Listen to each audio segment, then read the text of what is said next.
Okay, so today I want to talk about how to use a cream shadow. Because people are afraid of cream shadows because they're afraid they're going to slip and slide and crease. Oh my gosh, we hate the creasing, right? So you'll see I don't have anything on my face. I have cleansed and I've primed and it's set and I'm ready to go. I've also done my eyebrows. I always kind of do those first. But and this is not a rule. This is not like a, you know, I have to, like the makeup police are coming for you. But it's an old makeup artist trick. I'm a professional, and so I do my eyeshadow first, whether I'm using creams, whether I'm using powders, it doesn't matter. And the reason for that is if I make a big old mess, which I've been known to do, around here, or if I have any fallout, it's really easy just to kind of clean it up and then put my foundation on. I don't have to worry about cleaning it up and messing up whatever perfect foundation I have. So it's just an old professional trick that I've been doing for years, and that's why you'll see like all the redness and stuff on my face. I have no foundation on or concealer yet. I do have primer. Okay, this is my favorite cream shadow because it can be used so many different ways. This one's called Victorious. And it's just like a bone. It's a matte bone color. It's a great base. And you can actually just put this on with your finger. And so I'm going to just kind of, you really don't need a lot. Like literally, I'm going to just put a little on my finger and then spread it really kind of all over. This is a great base. And these, I've also used the eyeshadow, or the eye primer, rather. But these cream shadows have priming ingredients in them, so they really stay put. So between the eye primer that I've used and also this cream shadow, it's really, anything I put on top of it's really going to stay. So that one was Victorious. Now today, sometimes I just like to play off of my clothes. So when you're using a cream shadow, and these dry to a powder, but you want to use a synthetic bristle brush. I use a cream shadow brush. I've got a couple of them.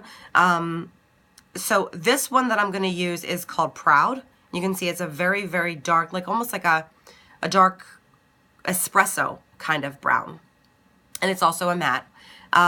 I am going to show you just how little I use. So you can see my brush is a little bit dirty from the same color yesterday. So I'm just going to like dab that on there.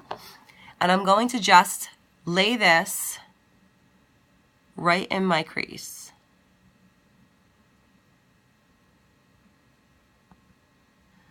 And I just bring this out a little bit here. Look how nice and dark. But I'm going to blend that, so just wait. So I'm going to take my Deluxe brush. You just want to put a little bit of product on and then blend it. Now if you have hooded eyes or droopy eyelids, you'll see like my eyelids are getting kind of a little bit droopy. So that's why I bring this color up a little higher.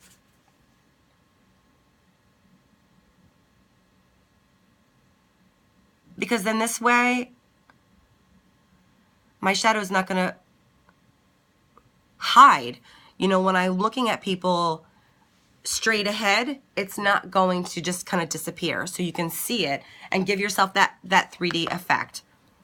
And that's one thing that I see happen a lot with people who have hooded eyelids, and they say, well, I use all these different colors, but they kind of, when I look at people, they can't see me. They can't see my, you know, my eyeshadow colors.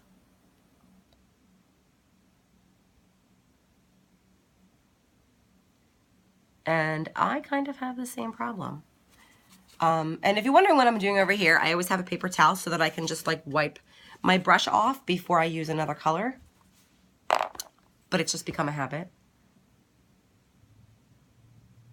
So using my Deluxe brush, again, just kind of circular, just soften those hard lines.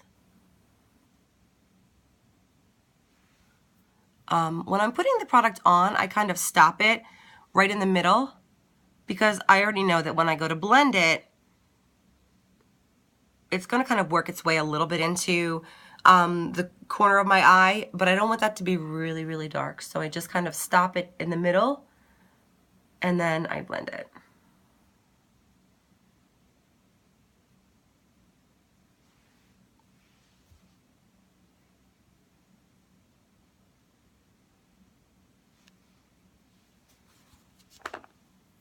So now I have that 3D look, and when I look right at you, you can still see the color in my eyes.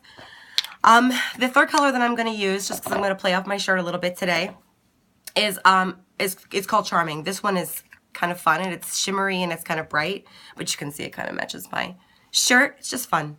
So I'm going to use, cleaning off my brush, because I don't want any of that dark color on where I'm going to put this. And I'm going to take a little bit of this. Now, these are creamy, so you can, it's almost like they're kind of like, I don't know, spongy is the word, maybe? So I like to just put a little bit on the brush there. Actually, I need to move that to the end. And I'm going to just... Oh.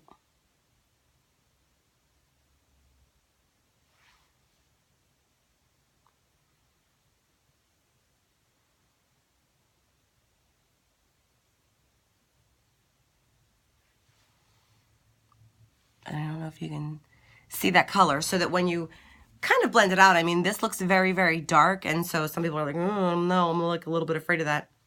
But don't be afraid, because when you put it, I just really put a little bit on, and that's actually what I had to do over here.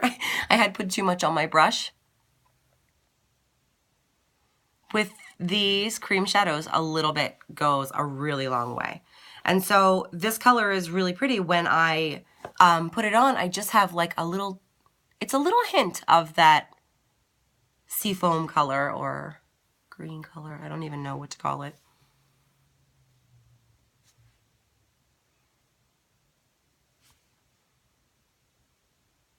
And it's got a little shimmer to it, and it's got a little hint of this color that I'm wearing. And so it's just really, really pretty. I can take then my brush again, just lost it, and do some more blending. But that's actually not too bad.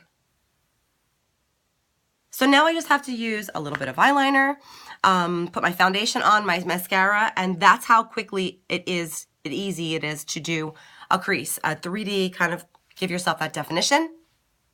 And these are gonna, again, these are gonna dry to a powder. These are so much fun to use, you guys, because they're so versatile. You can use them on your eyes, you can use them with a brush, you can use them with your finger. I also will sometimes mix this with, I mean, I don't have lip color on, but you put it a little bit in the center here before you put your lip color on, and it's going to give you a fuller lip, a powderier lip.